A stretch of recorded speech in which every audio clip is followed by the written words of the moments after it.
Wait, what are we doing? Can I just light my cigar? I need your glass to be a little closer. Can I light this? Yeah, we're starting.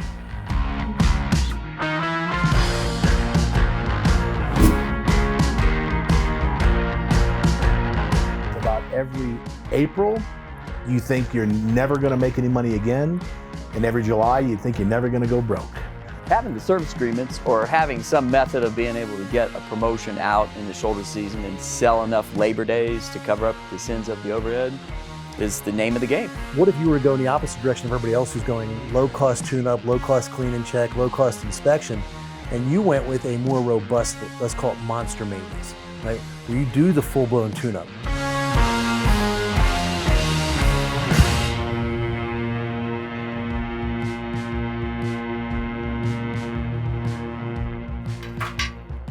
What are you pouring, Gare?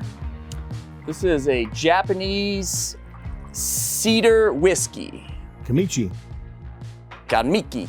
Kamiki. Gamiki. Kamiki. Gamiki. There we go. It's known as the cedar whiskey. Cedar whiskey. The cedar whiskey. From Japan. From Japan. From Japan. We flew all the way from Canada to Japan just to be able to do this show. Japan. So, well, here's to Kamiki. Here's to Kamiki. I never would have thought about the Japanese making a rye whiskey, or what's the difference? Rye whiskey or malt whiskey? This is malt whiskey. This is malt whiskey. Is it a big difference there? Technically, I don't know. I mean, obviously, it's a different grain, but flavor's a little different. A little smoke to that. It's definitely a little smoky. A little smoke. And I'm not talking about that cigar that Weldon just lit. What kind of stogie you got there? It's Ashton you bought for me. Super good. You golf at all, Drew? Weekly. Very weekly. Do you? Yeah. Like Very weekly. every weekly? No, very weekly. Nice. I tend to lose It's balls. nice. It's Japanese whiskey.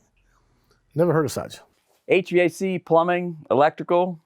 This is what it can produce. Prosperity, right? Prosperity, yes. Well, cool. So it's the end of August, 2019. You know what that means in our business? It means it's time to start thinking about your fall shoulder season and your promotions and your service agreements. Yeah. Everybody's on vacation. People are thinking dodge the bullet for the season. Contractors go on vacation. Customers go on vacation. Yeah. Things possibly slow down in some areas of the country. Some people are still really busy, I guess, right? Yeah, you know what? Technically, when you say all that, what I was thinking was it means I got to write college tuition checks in order to get my kids back in college. Exactly. Depressing. I'm writing my first one. Oh, really? Yeah. My son's going to Penn State. Wow. I would have stayed Penn, you know. We are. We are. We are, yes. So speaking of Penn State, how are they doing overcoming the whole Sandusky and Paterno controversy? I know Paterno wasn't involved in it, but they kind of recovered from that. It seems like their football program is coming back. I think overall as a community, because it's such a strong community from what I know of the community. I didn't go. I went to Maryland, but from Terrapin, yep. And Turtle. He's still mad about that Ohio State game last year. yeah. We had that game. But yeah, I think that Happy Valley is a very strong community, and Penn State is one of the. I think actually is the biggest, strongest alumni base in the world, from what I've been told. And so they've come together and they've weathered that. And The Saints drafted a player out of Penn State this year. I can't remember who it was, but they drafted a player out of Penn State. so did the Eagles. Did they? Yeah, we got Miles Sanders as running back. He's a good So I player. was watching. He's a good kid. I was watching the NFC divisional playoffs last year, Saints and the Eagles, and One play away we were. so So were you.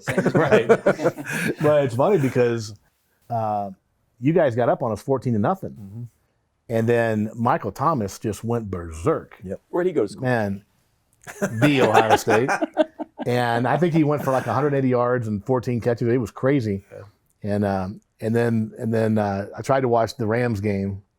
And I just kind of knew how it ended. I just couldn't watch it. I'm still mad about that game. But they changed the NFL rules because of that. Yeah. Got the pass interference challenge now, so it's good stuff. So let's talk about the shoulder season. The fall. The fall. Black September, which means if you're not selling school supplies and school clothes, you're screwed. Yeah. Everybody's money's going towards that.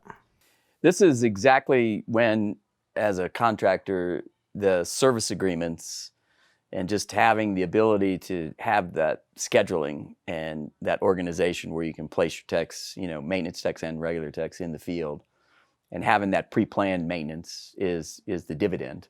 Right. The problem with it is in the middle of the summertime, and customers want you to come do that. I mean, that's like the worst possible thing in the world for a contractor. Yeah. But it's a little bit like putting seed corns away for the future. And so the one thing we learned at Service Experts, and let's go back into the 90s, was that the top 25% of our companies that Go made back to the 90s. Yeah. It was prison years. Yeah, the yard. Not for you. Yeah, yeah. Well, it was prison for me too. I was working for Lennox. Edit that out. I'm just kidding. Really? So, It's unfiltered. The show is unfiltered. Come on, man. hey, when you talk Come on, man. Hey, when you talk about managing the shoulder season, though, this is what really separates the men from the boys, right? The players from the wannabes, the guys that can manage it. Yeah, I mean, Drew will tell you that this is we make a lot of money in the peak seasons, and the trick is we try to hold on to it in the shoulder seasons. So the biggest challenge that we have is how do we do that? So having the service agreements or having some method of being able to get a promotion out in the shoulder season and sell enough labor days to cover up the sins of the overhead is the name of the game. I mean, that's how you survive with prosperity. That's how you produce this. Instead of basically, sitting there thinking, wow, I could have had a great year, and it turned out that I didn't make as much money as I wanted. I worked my tail off all year, and I ended up with not much. And that really is the problem. So let me ask you, why? I mean, we've been around this industry forever and a day, and a lot of these contractors have been around forever and a day, and every year it's like a surprise that this happened, right? To these guys. Yeah. Why is it? Why do you think that happens with contractors? That all of a sudden my phone stopped ringing. Like you didn't know this was going to happen. This hasn't happened in your last 19 of your last 20 years. Right. Yeah. Why do you see that this continues to happen? Why is this a fate that contractors continue to suffer? Yeah, I'm interested in hearing Wally's opinion on this too, but my opinion is that contractors are so busy inside of their business doing the work and making sure that execution happens and that customers are taken care of and guys show up for work and so forth. And we're working hard, to make sure that day-to-day happens. We don't ever actually plan the prioritization for time to sit down and think about, what's going to happen 3 months from now. And because that doesn't exist as a behavior, it's not trained. Most of the contractors aren't trained to do that. And so what happens is we arrive, in September, and it's pretty much too late. And I think that's really the issue, and it's one of the things EGIA needs to work on. We obviously teach the planning side of it, and we try to talk about that. Yeah. So I laugh about it because I've been in the business now almost 35 years, and there's only 1 year out of the 35 I can remember that we didn't have, a shoulder season. So 34 out of 35 is a pretty good set of stats saying that maybe we should think about it. There's a trend. Yeah. So what do you think? So I think that, I've only been around the industry about half as long as you guys. But what I've realized is about every April, you think you're never going to make any money again. And every July, you think you're never going to go broke. Because we live in kind of that short-term perspective. And when it's raining, it's pouring, it's good. And then we get to the spring and we feel like, oh my God, am I ever going to make money? And of course, summer always hits, but fall always hits.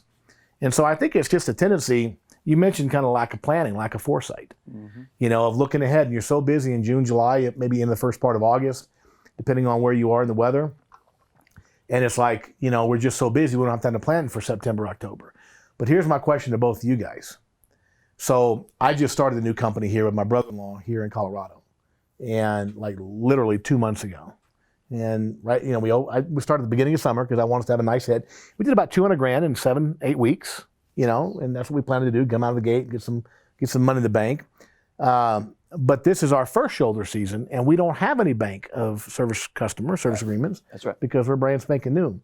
I'm thinking about all the contractors out there, not necessarily just a new company, but maybe a company that's just kind of waking up and coming to and like, wait a minute, I need these service agreements for my shoulder seasons, but I don't have them yet. Right. What do I do going into this September for a new company like mine, or for a company maybe been around for a while, but they really haven't been planning very well? Yeah, I'll start off. I've had 2 startups, and in both cases, the startups had the same problem that you're describing. So we went out with a radio campaign in our markets with a promotion, and we just decided that sitting around and not having a promotion, we were going to lose money. So that wasn't going to be a good option. So we decided to create something that was aggressive, that was unique, and so we created the Sweet 16, the 16-year parts and labor warranty that no one else would offer. And we knew that no contractor would follow us because it's a little bit crazy to offer a 16-year parts and labor warranty. But we also figured if we priced it right and we reserved that we could get, there's always somebody in the market consuming, there's just not as many. Right. So we just needed to get enough sits. Wait, say that again. There's always somebody consuming, there's just not as many. Dude, that is some wisdom. That is dropping a wisdom bomb right there. That's Kamiki right there talking. Or the no, but that's why you think we do this. Why do you think we pull out the Kamiki? I think that's what contractors like myself, and well, you own a company still. Yeah, 2 of them. 2 of them, and that's what we got to remember, that there's business out there. It's just not in such abundance, which means we got to have better offers and be better at the kitchen table to snag that business. Yeah, and we were very successful getting the opportunities. Yeah. So you mentioned the closing, when you're at the kitchen table, but the opportunity is what you need first as a startup. Get your guy, get your technician, get your salesperson. So the just opportunity. a super powerful offer. And that's what we're doing. This year, we did a 20-year parts and labor warranty, and which is even crazier. And so the goal, you like though, that stereo guy, Crazy Eddie. Yeah, a little bit.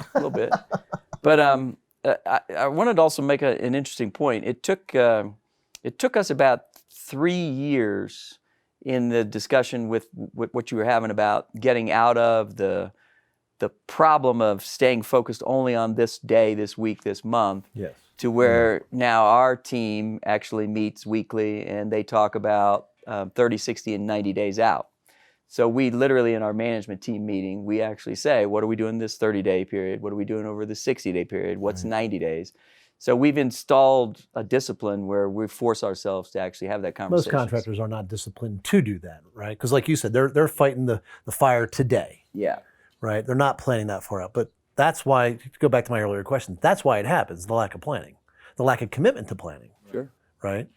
But it's part of our agenda now. It's on the agenda now. It's on the list of piece of paper. Let me ask a question that's kind of related, a little different. What is your position, your philosophy, your thoughts on a super low cost, tune-up for the winter, preseason type of tune-up thing, $29, $39, and then getting a stud in the house who can look for additional problems? A lot of companies are doing that. I've seen that around the country. Yeah. What's your position on that as a 35-year expert in this business? I'm all for it. I think the model itself is a good model. I don't think you want to do anything, in the home that's unethical or crosses any boundaries. Oh, absolutely, I agree. But I do believe we can recondition and we can rejuvenate systems. Yeah. So a good, solid, well-trained maintenance technician or service technician that's placed in the home because there was a low-cost tune-up is a good thing. And it's good for the homeowner as well. Right. In other words, if I think I have a problem with my shoulder and I don't know about it, but you diagnose it as a doctor, we can fix it. Right. So, that may be apparent, it may not be apparent. And that's with your current, health considerations that we've talked about, right? Had somebody said, hey, there's a calcium test, let's do this, right? You would have said, okay, let's take care of this now. We wouldn't necessarily go through the event.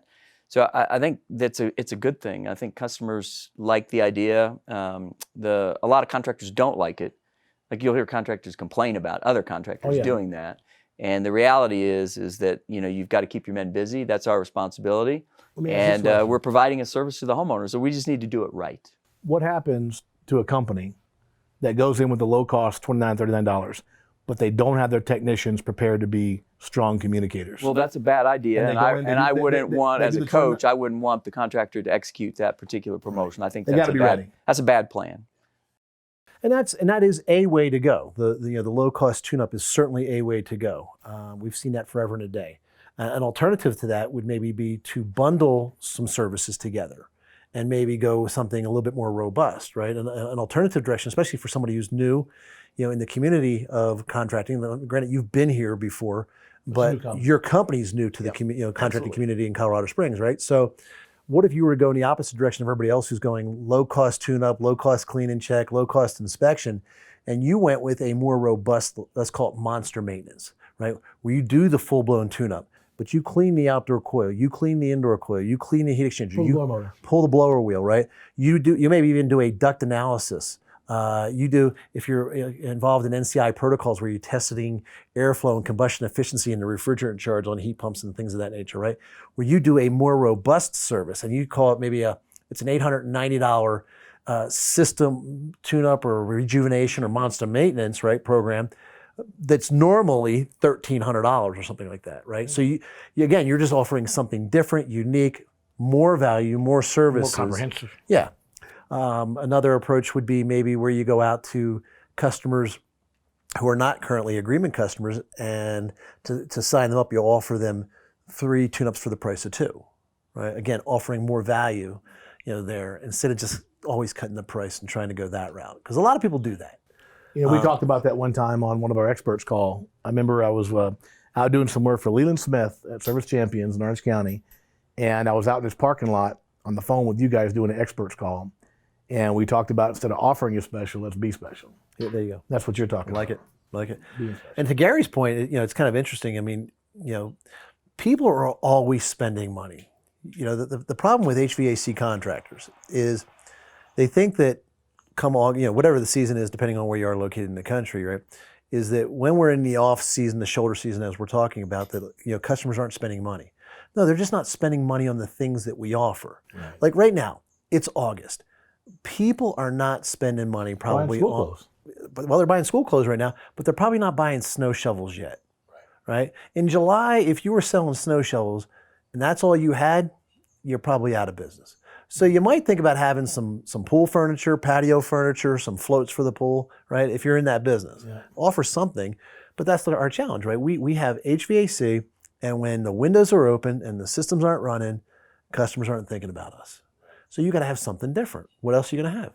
Maybe indoor air quality, maybe plumbing, maybe electrical, maybe generators, maybe home automation. Yeah. Maybe home performance, such as maybe peak home performance. Peak home performance. How about peak home performance? Yeah, we're really looking forward to, like I say, we're brand new, but we're going to really come to be the local regional experts in this whole home comfort thing or home performance and really get into the NCI stuff. And another one you mentioned today, was it BPI? Yep. Mm-hmm. And tell me about that a little bit. Well, BPI, they're a whole house certification type process. So you're going to look at the house. Similar to NCI? Yeah, very similar. They rate standards. Yeah. Yep. And really the whole idea is just look at the house as an energy system. And how are we going to deal with the house as an energy system? So, you get the 6 comfort components, but the base principle is insulation, windows, doors, roofing, infiltration, even temperature, airflow, humidity control. All of those things matter. So we're going to look at the whole picture. And so we typically will have an infrared camera so we can kind of determine where the heat loss is coming, if there's any infiltration. We can show that and demonstrate that well, Mr. Jones might have put some insulation up there. He rolled, some Pink Panther stuff up there. We can actually show the camera in the soffit in the corner where he didn't get to it, and that's a potential leakage. So we can spray foam some stuff in or put some cellulose in. And then the other issues is just your windows and doors and being able to seal up those things. So BPI, or the certification process, is all about understanding the whole home as an energy system. So we typically end up reducing the capacity of the unit when we actually go in and do this with homeowners. So you might have a 5-ton system and you needed it in Arizona in order to keep it cool, but by the time we remediate, we put some insulation in, do some sealing, tighten up the envelope of the home, we can end up with a 3.5-ton system that doesn't short cycle as much. Correct. And actually lower the energy bills, even though the average ticket, went from $14,000 to say $35,000. On a financing program extended over a period of time, the homeowner is actually winning, and they got a better lifestyle. So that's basically what that is. I have all my people certified in that. I sent every single service technician I have, every maintenance technician I have to be certified on that, so that we on a maintenance call can have that conversation. And that raises the issue of, why do you want your maintenance tech placed out there? And there's your answer. So if I'm thinking BPI or NCI for my guys, what would be the differences? Both. Don't care, do it. You need both. Don't just do it. Yeah. BPI is going to be more of your building envelope. And NCI is going to be, they basically have the triad now. They have the airflow, they've got combustion efficiency, and now they've got the refrigerant charge. So you've got to do all three, right? Because especially if you have heat pumps.